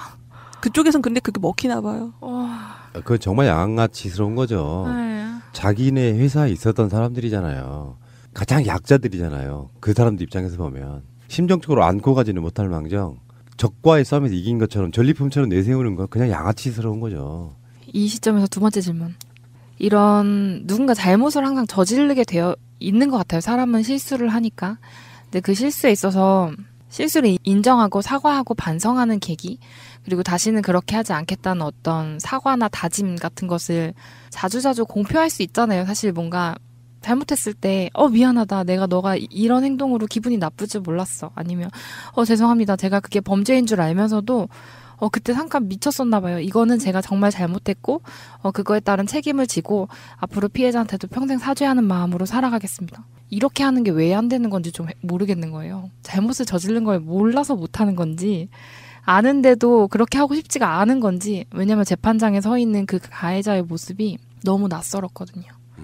제가 아는 사람이었는데 그런 사람이 아닌 것 같았는데 미리 훈련을 받고 나온다고 해요. 고개를 한 번도 숙이지 않고 허리를 한 번도 숙이지 않고 정장 입고 머리에 이렇게 확 올리고 멋있게 하고 왔더라고요. 근데 초반에 사실 사과를 했으면 여기까지 안 갔을 수도 있는 일이라고 저는 생각하거든요. 초반에 진심으로 사과를 했다면 재판까지 오는 걸 누가 좋아하겠어요. 힘든데 1년이 더 넘게 걸리잖아요. 왜 우리는 일상에서도 그렇고 항상 사과를 하지 못하는가? 제가 최근 방송에서도 여러 번 이야기한 표현이 하나 있어요. 인간은 끊임없이 자기가 한 말을 증명하려고 하는 존재다. 정치인, 일반인 다 똑같아요. 그러니까 이런 거 있잖아요. 모 도지사분 성폭행 사건이 어마어마한 이슈였잖아요. 다수의 사람들은 잘못했네. 그 사람이 이렇게 이야기하고 그렇게 생각하잖아요. 근데 그분 입장에서는 그분 입장대로 억울한 게 있는 거예요. 지금 드러나는 거는 그래요. 사랑하는 관계였다. 이게 변호사들이나 법적인 어떤 조언하는 사람들이 이렇게 몰아가자일 수도 있고 실제로 그렇게 생각할 수도 있어요. 근데 사람이라는 게 이런 거예요. 시대가 좀 많이 바뀌긴 해서 그런 사람들이 없었으면 좋겠는데 명백하게 잘못이다 하는데 객관적으로 보면 누구나 봐도 이 사람이 잘못이 크네라고 보는데 어느 순간에 어떤 사건이 터지면 어떤 본능이 생기냐면 자기 보호 본능이 생겨요. 그래서 내가 억울한 지점은 없는 거를 먼저 찾습니다. 아까 그 도지사 얘기를 왜 꺼내냐면 객관적으로 보면 그건 잘못한 거다. 어떤 감정이 순간에 있었을지라도 도덕적으로 결혼도 한 도지사가 이래도 되는가 뭐 이런 거 있잖아요. 그럼 거기에 일단 사과는 했어요. 자기 인생의 장래랑 연관이 되는 부분이 또 있어요. 자기가 인정하고 안 하고의 문제에서. 그래서 이게 어떤 괴리감이 생기는 거거든요.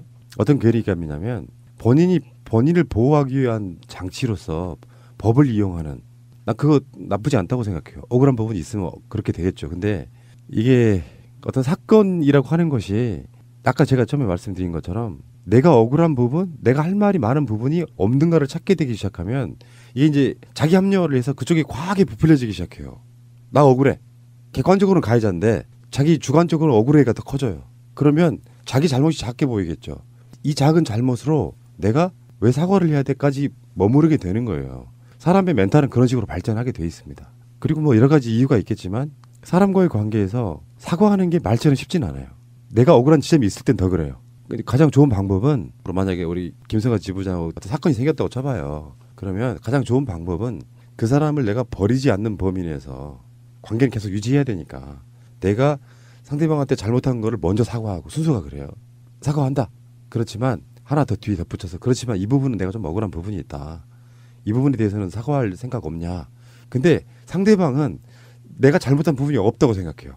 그러니까 내가 사과를 또 역으로 요구하면 결렬이 되는 거예요. 대화의 관계에 있어서. 내가 왜 사과하는데? 그러면 이제부터 끝나는 거죠.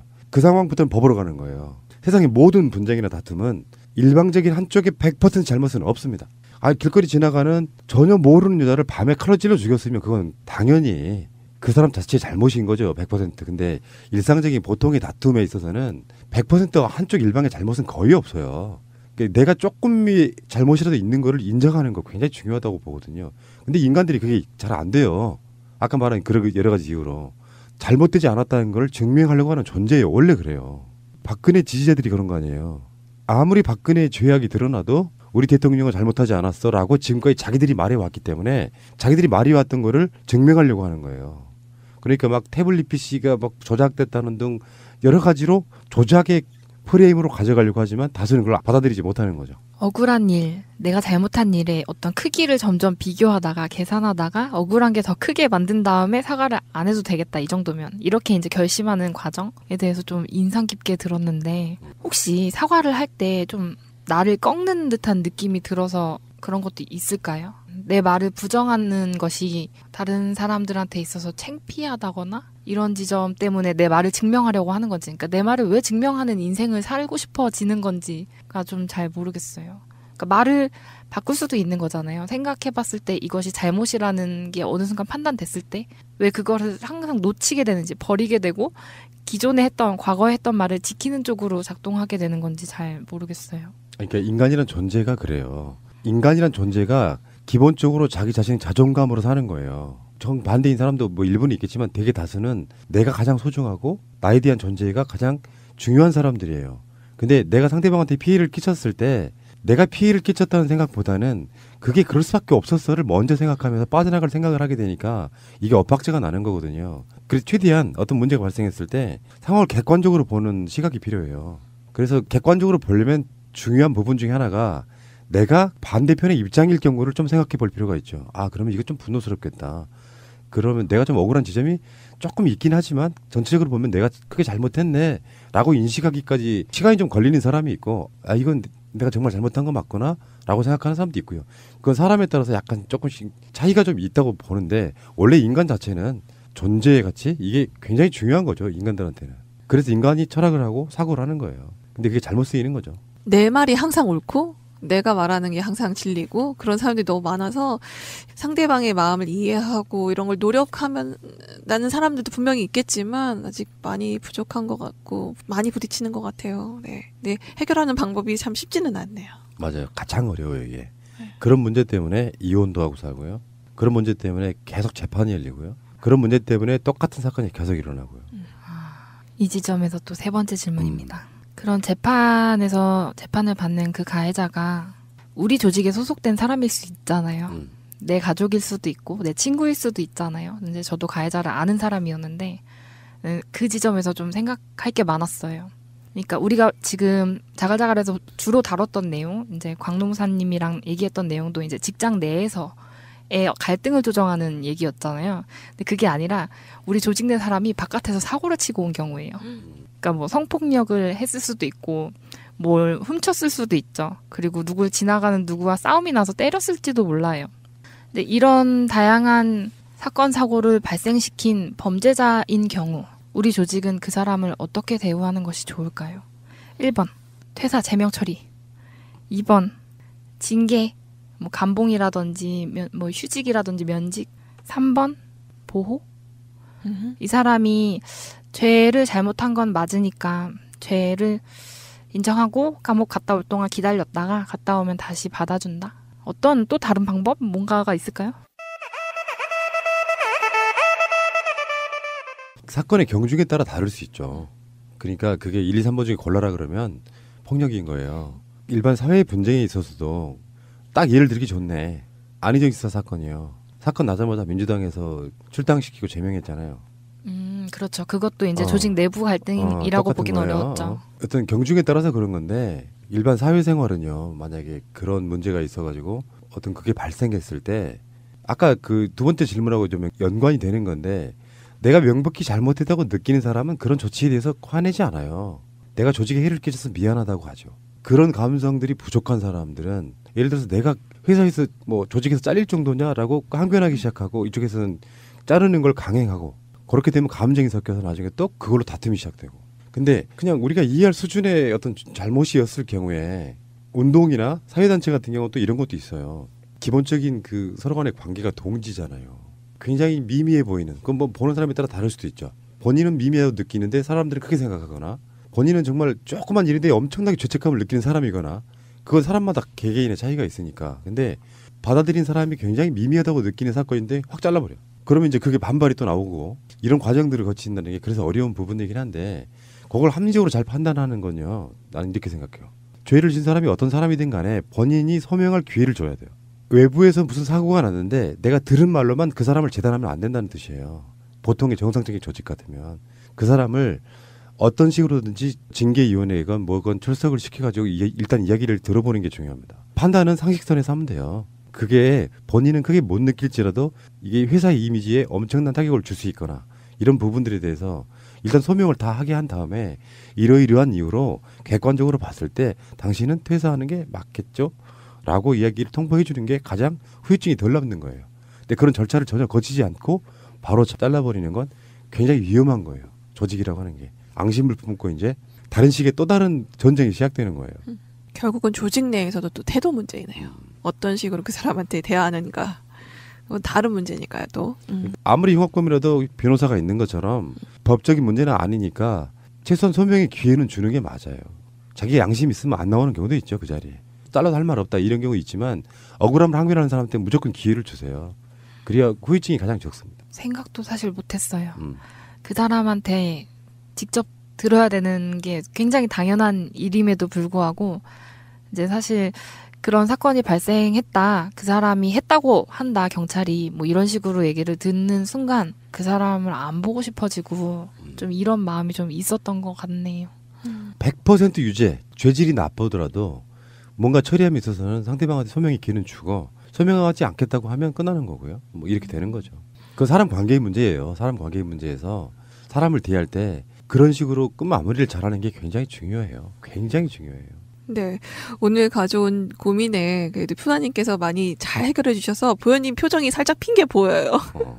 네, 요즘 그러니까 사실 안희정 지사라든지 뭐 다양한 사회 문제, MB가 재판하고 막 이런 일들이 막 이루어지면서 저는 그 일을 내부에서 겪고 있는 거예요, 사실. 그렇죠. 크고 작건. 네, 크고 작은 사건 이제 사실 되게 비슷한 사건의 맥락이 있었는데 그것을 잘 제가 찝어서 말하지 못했는데 오늘 푸나 삼촌이 되게 잘 연결해서 얘기해 주셔서 되게 고마운 면이 있었고 그리고 개인적으로 고민도 많이 해결된 측면이 있어서 좋았던 것 같아요. 네, 이 아름다운 고민하는 시간, 네, 보현님, 푸른나무님 고생하셨습니다. 감사합니다.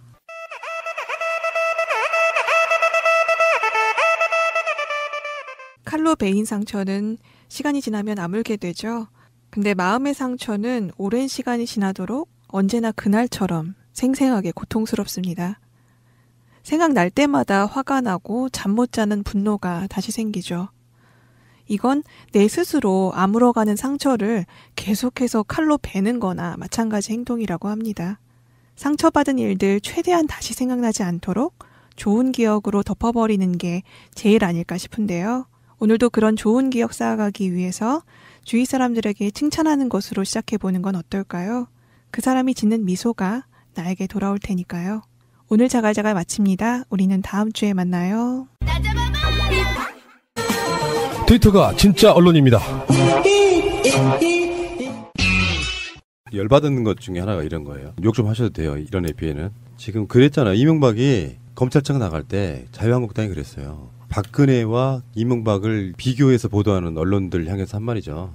우리는 박근혜보다는 노무현 전 대통령이 더 오버레이트더라. 우리가 의도가 뻔히 보이잖아요. 네. 뇌물로 이미지화 시켜서 너희 세력이랑 우리 세력이랑 뭐가 다르니? 그러면서 이게 정치보복으로 만들려면 노무현 대통령 돌아가신 걸 오버레이트 시켜야 되고 뭐 그렇게 하는데 이 방식이 너무 비열해요. 그러니까 이게 역사가 청산이 안 된 상태라고 보는 거거든요. 그러니까 저는 이 김성태 이 새끼는 짱돌로 대가리를 막 조사버려야 된다고 생각해. 왜 그러냐면 노무현 대통령의 돌아가심을 온 국민이 슬퍼하고 전 세계에서 또 제가 한번 얘기해 볼게요. 돌아가신 대통령을 수년째 수십만 명이 매년 가서 조문한 사례가 있습니까? 얘기해 보세요 한번.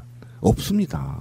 그만큼 우리가 노무현 대통령의 죽음에 대한 억울함 그리고 그가 갖고 있는 사람 사는 냄새 이 세상을 만들고자 하는 그 정치적인 중단됨 이런 거에 대한 안타까움이 존재하고 있고 아쉬움이 있단 말이에요. 그다음에 노무현 대통령이 직접 뇌물을 수수를 하는 구체적인 근거도 사실은 밝혀진 바 없지만 어쨌든 그런 대통령을 전과 28범한테 수평적으로 비교해서 정치 탄압이다 얘기한다는 건 말도 안 되는 것이고요.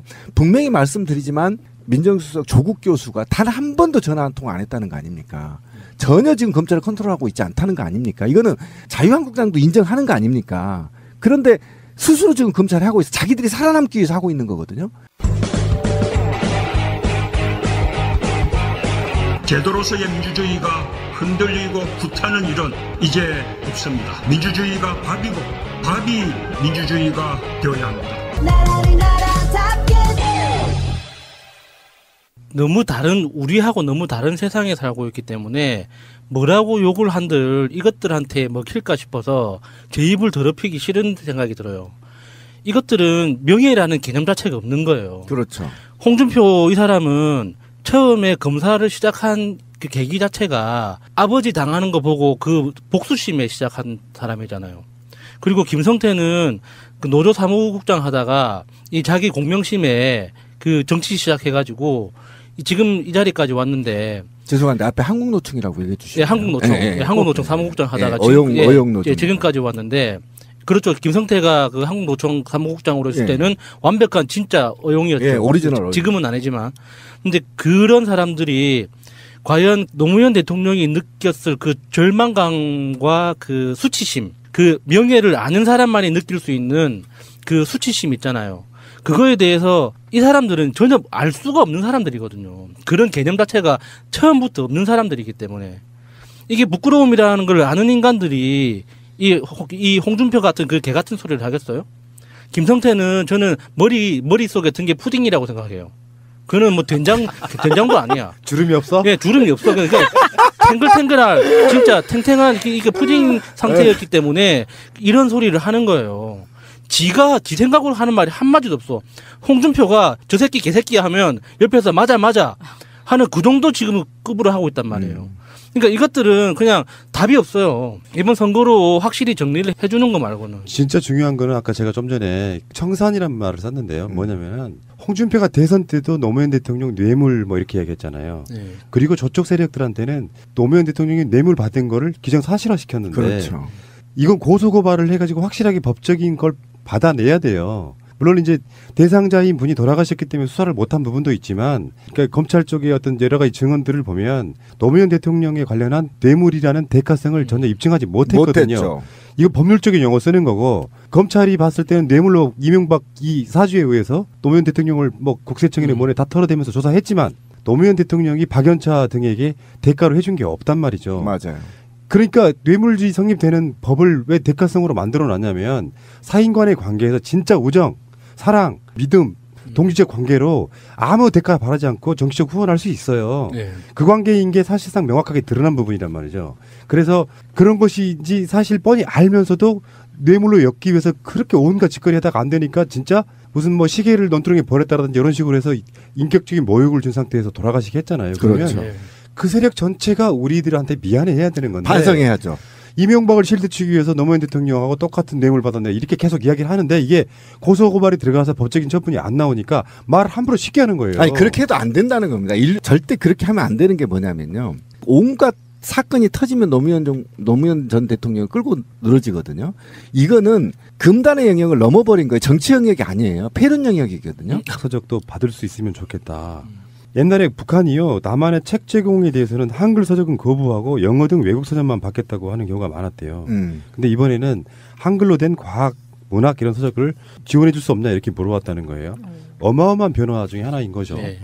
저는 이 기사 보고 만약에 내가 북한에 책을 보낸다면 어떤 책을 보낼까 생각을 해서 몇 권을 골라봤어요.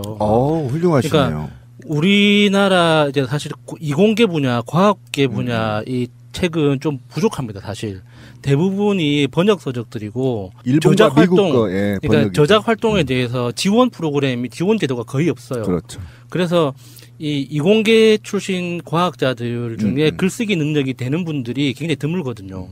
그래서 이제 결과적으로는 이제 소설 몇 권하고 사회과학 책 하나를 골랐는데 이제 저는 그 최근에 박시백 화백이라는 분이 35년이라는 책을 만화책이에요. 이게 그 일제강점기 35년을 다룬 굉장히 디테일하게 만화책인데도 불구하고 지금 6권 시리즈를 목표로 3권이 지금 발간됐는데 그 책이 제가 알고 있는 그 일제강점기를 다룬 책 중에서 가장 구체적이고 디테일하면서 등장인물이 가장 상세하게 묘사되어 있는 거예요. 그래서 이제 북한 측에서도 이제 근현대사에 대해서 굉장히 연구가 많이 돼 있거든요. 북한도. 그래서 우리 대한민국이 바라보는 근현대사에 대한 시각과 북한의 어떤 시각을 좀 같이 비교를 해서 계속 교류를 하자라는 그런 뜻이고, 조정래 작가의 태백산맥 아리랑 한강, 박경리 작가의 동의하고. 토지 이런 책들은 광복 이후에 대한민국이 그러니까 이념과 경제, 그러니까 사상과 돈, 이 밥그릇 이 두 개를 두고 굉장히 많은 질곡이 있었잖아요. 그렇죠. 그래서 지금까지 많이 왜곡된 상태에서 성장을 했는데 그거를 굉장히 광활하고 디테일하게 서술을 한 작품이란 말이에요.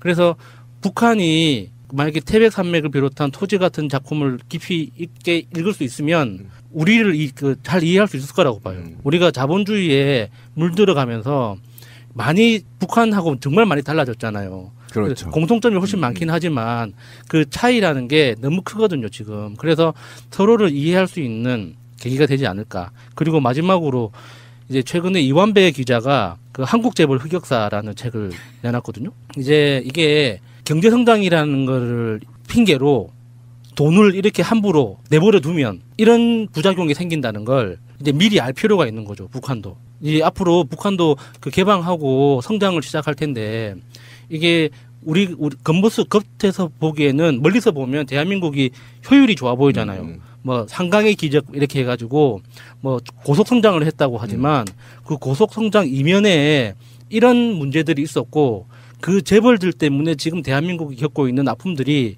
이런 현상을 겪고 있다는 걸 까놓고 보여줄 필요가 있다고 봐요. 멋지세요. 예, 그래서 한국재벌 흑역사라는 책도 같이 보내줬으면 좋겠어요. 박수 한번 쳐줘야 돼, 이럴 때. 정말 깨알같이 준비하셨네요. 그죠? 그러니까 이게 과학 서적에 이해가 되는데 문학 서적은 약간 사상 통제 개념에서 보면 위험할 수 있는 것들이 많잖아요. 그런 내용들을 그냥 이렇게 받아준다는 거. 아니 그래서 그 부분 제가 얘기를 하려고 했는데. 그러니까 문학 서적도 받겠다고 하는 것은 일종의 북한의 어떤 개혁의 상징 같은 것도 되는 거예요. 차라리 그러지 말고요. 저는 좀 제가 앞서가는지 모르겠지만 지금 이참에 국가보안법 손을 봐야 돼요. 그래서 저는 서적 같은 경우는 좀 이런 거를 뭐 주고받고 서로 쉽게 볼 수 있는 어떤 루트를 좀 만들어야 된다. 저는 그렇게 성질 같아서는 그냥 도서관을 한 수백 개 띄워주고 싶죠. 교보문고 보내주면 되겠지, 그쪽으로. 평양적 교보문고 하나 놓으면 되는 거고. 이런 분야뿐만 아니라요. 이번 주 주말인가요? 주말에도 철도 관련해서 철도 노조하고 시민사회단체들이 유라시아 철도 협의회인가요? 뭐 출범식이 있어요. 그러니까 거기도 지금 얘기를 하고 있고요. 그다음에 제가 또 아는 지인이 경평 축구대 그것도 지금 준비하고 있고요. 그러니까 우리가 방송 중에 다 이렇게 분야별로 지금 교류를 하려고 준비를 하고 있는데 팟캐스트만 교류가 안 되시. 우리 북한 팟캐스트 없나요? 빨리 좀 열어주세요 지금.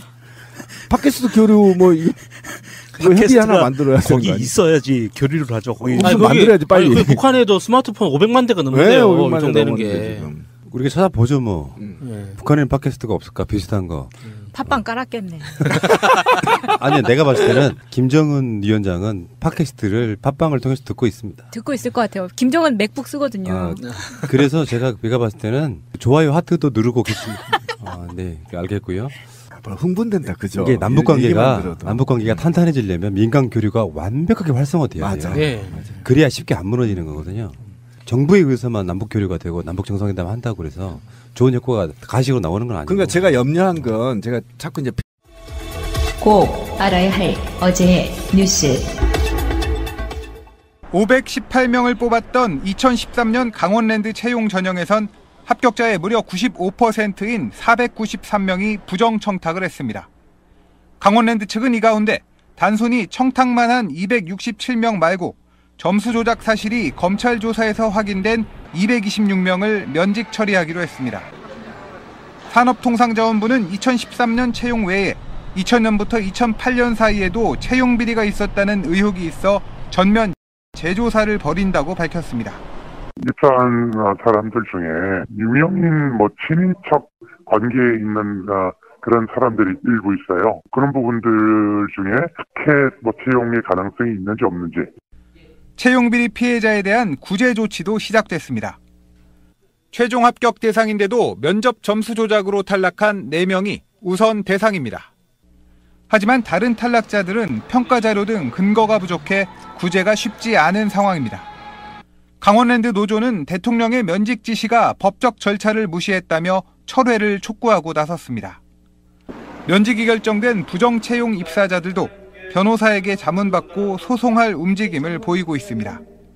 정부가 지난 1월 말에 수사 의뢰한 47건의 공공기관 채용비리 사건에 대한 검찰 수사가 다음 달부터 속속 마무리될 걸로 보여 강원랜드처럼 검찰 기소만으로 면직되는 부정 입사자가 빠르게 늘어날 전망입니다. 남북 정상회담 준비위원회가 첫 회의를 열고 이달 말 남북 고위급 회담을 추진하기로 했습니다. 조명균 통일부 장관이 우리 측 대표를 맡았고 북측에 곧 공식 제안할 예정입니다. 다음 달 초로 예정된 우리 측 예술단과 태권도 시범단의 평양 공연을 위한 실무회담도 다음 주 초 판문점에서 개최됩니다. 지난 2000년 정상회담을 준비했던 임동원 전 통일부 장관을 단장으로 한 30-40명 규모의 남북 정상회담 자문단도 꾸려집니다. 준비위는 이번 남북 정상회담이 한반도 평화의 근본적 해결을 위한 전기가 돼야 한다는 데 뜻을 모으고 비핵화와 남북관계 개선에 주력하기로 했습니다. 한반도 비핵화, 획기적인 군사적 긴장 완화를 포함한 항구적인 평화 정착, 그리고 남북관계의 새롭고 담대한 진전을 위한 의제에 집중해서 정상회담 방식은 당일 하루만 열리게 될 가능성이 높습니다. 임종석 위원장은 경우와 이동 등에서 효율적인 판문점 회담이 정례화되길 기대한다고 밝혔습니다. 또 가급적 북미 정상회담 전에 문재인 대통령과 트럼프 대통령이 실무 형식으로라도 만나서 남북 정상회담 결과를 공유하고 의제를 논의하길 희망한다고 밝혔습니다.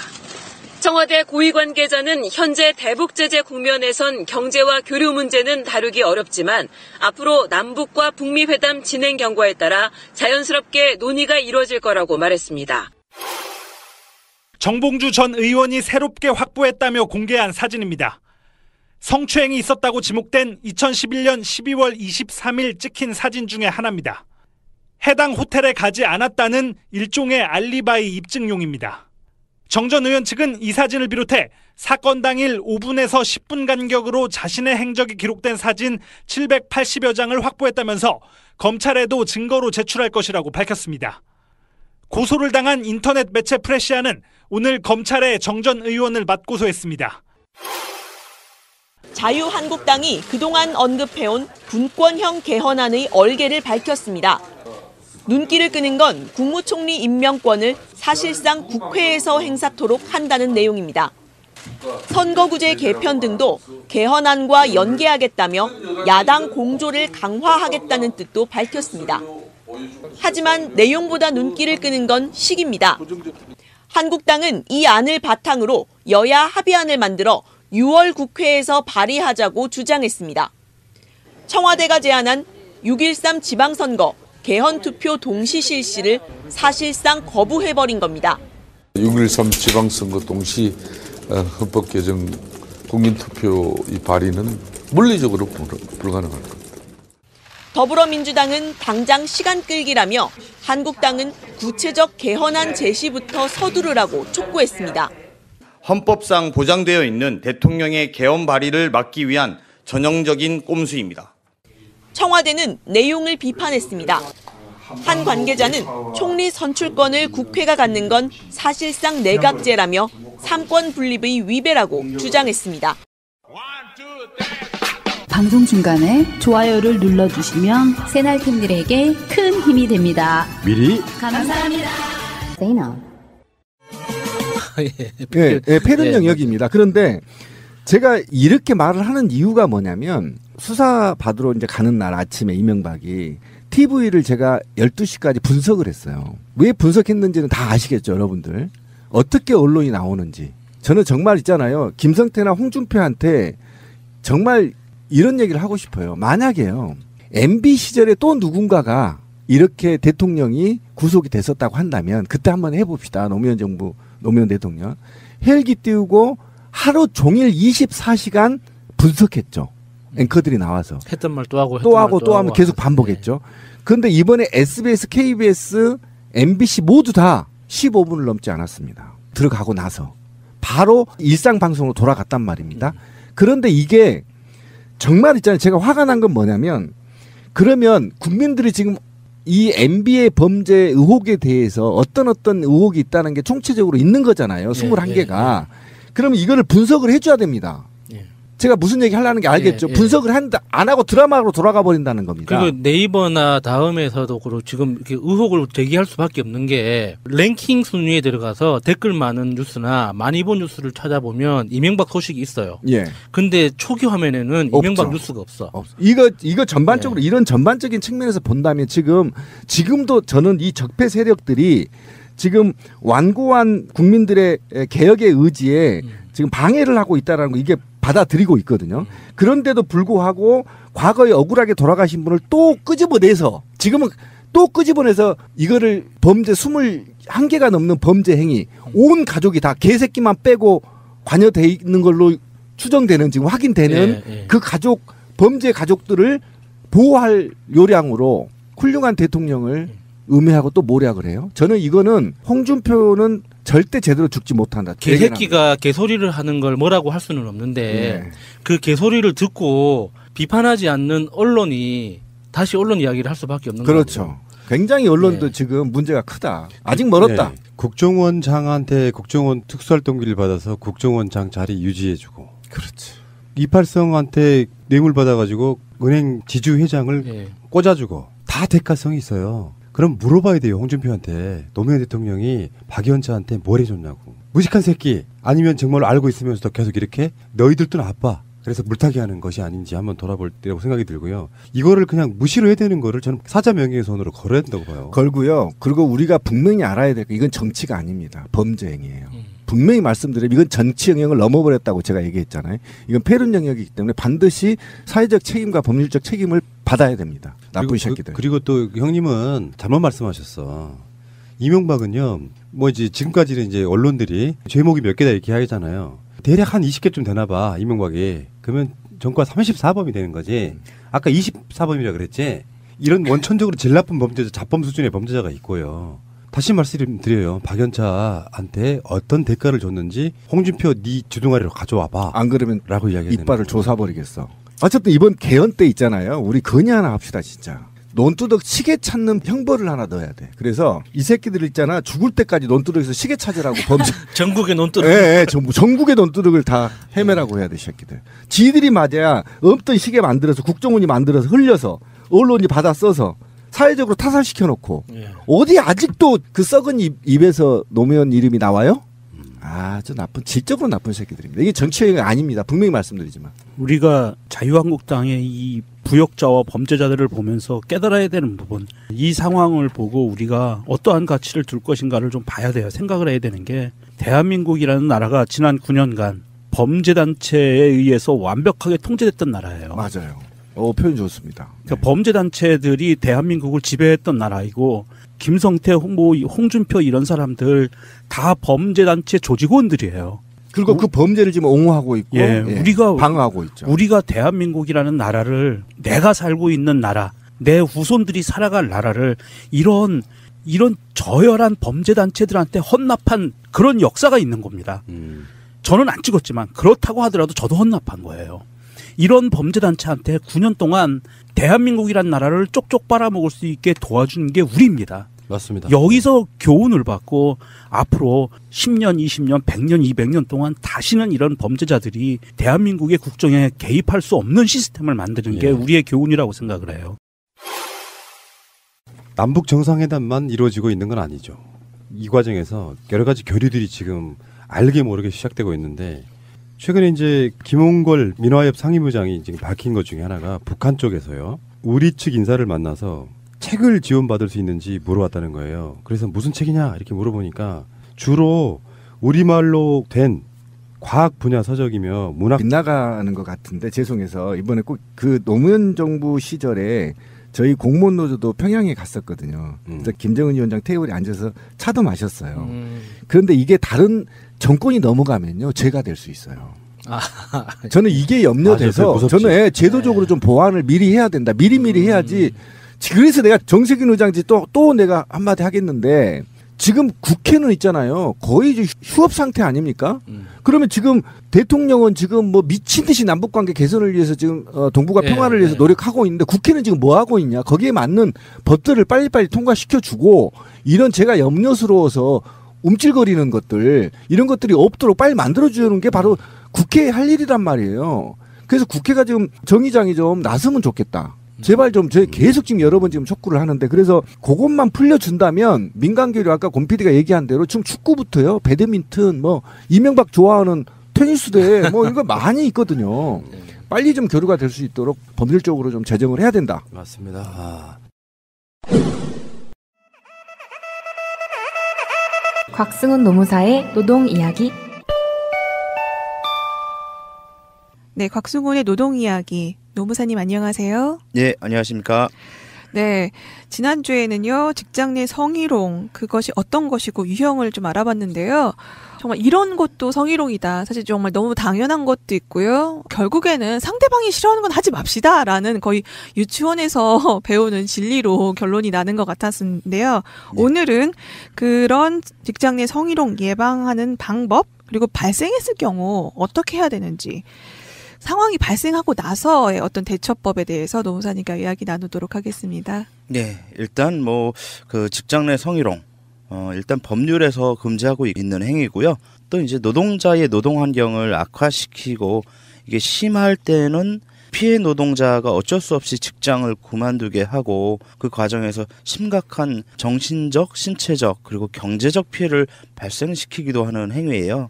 그래서 직장 내 성희롱은 본질적으로 보자면 인권 침해 행위다라고 볼 수 있죠. 그래서 남녀고용평등법은 직장 내 성희롱의 예방 및 처리에 관한 모든 책임은 다 사업주가 지도록 이렇게 규정을 하고 있어요.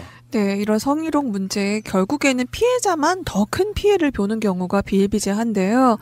이 모든 책임 사업주가 지고 있다라고 하는데 그 사업주에게 제대로 지우기 위해서 그럼 어떻게 해야 되는지 좀 알아봐야겠네요. 네, 일단 사업주는 직장 내 성희롱을 근본적으로 예방을 할 수 있는 그 방침을 세우도록 하는 의무를 지고 있는데요. 사업주가 그 의무를 다하지 않은 경우에는 사업주도 직장 내 성희롱 발생 시에 민형사상의 책임을 동시에 함께 질 수가 있어요. 일단 사업주의 성희롱 예방의 의무를 살펴보면요. 우선 무엇보다도 성희롱 예방 교육을 실시할 의무를 좀 지니고 있는데요. 이 성희롱 예방 교육은 근로자 수 상관없이 상시 노동자 1명 이상을 고용하는 모든 사업장에서는 최소한 1년에 한 번 이상 전 직원에 대해서 성희롱 예방 교육을 좀 해야 돼요. 여기서 이제 전 직원이란 것은 정규직이냐 비정규직이냐 심지어는 아르바이트생들도 다 포함된다라고 볼 수 있고요. 이게 언제부터 생긴 건가요? 받아본 기억이 없는 것 같은데. 예, 이것은 처음부터 직장 내 성희롱 예방 교육에 관한 규정이 신설될 때부터 생겼는데요. 이 벌칙 규정은 올해 5월 29일에 더 강화돼서 그 전까지는 300만 원 이하의 과태료인데 이제 500만 원 이하의 과태료로 좀 더 과태료 처분이 무거워지게 되었습니다. 네, 사업주의 안전배려 의무 중에 하나가 성희롱 예방 교육을 반드시 실시해야 되는 게 있네요. 그렇죠. 그런데 사업주가 예방 교육을 실시할 뿐만 아니라 본인 스스로도 받을 의무도 함께 있어요. 그렇죠. 왜냐하면 지난주에 말씀했다시피 사업주 내지는 직장 상사에 의해서 이루어지는 직장 내 성희롱이 거의 90%에 육박하고 있기 때문에 그렇죠. 네. 그 대표이사는 물론이고 이사, 임원 그런 그 상급자들도 교육을 받아야 되고요. 이 사람들이 한 명이라도 빠지면은 요거는 이제 예방 교육을 다 안 한 것으로 봐서 예방 교육을 전혀 안 한 것과 동일한 처벌을 받을 수가 있어요. 그렇군요. 예. 갑자기 급 궁금해지는데 이건희 회장은 성희롱 예방 교육을 받았을까요? 안 받았다고 좀 보여질 수가 있죠. 아무도 지금은 사업주도 빠져나갈 수가 없는 거잖아요. 반드시 1년에 한 번씩은 받았었어야 되는 거네요. 그렇죠. 근데 이건희 회장의 경우는 지금 여러 가지 설이 분분하기 때문에 성희롱 예방 교육을 과연 작년에 받았겠느냐라는 정확한 그 추측은 좀 어렵고요. 네. 다만 이제 성희롱 예방 교육의 그 방법이라는 게 꼭 반드시 어떤 그 강사를 초빙해서 해야 되는 건 아니고 인터넷 온라인상으로의 교육도 가능하기 때문에 이건희 회장이 생존해 있다면은 받았을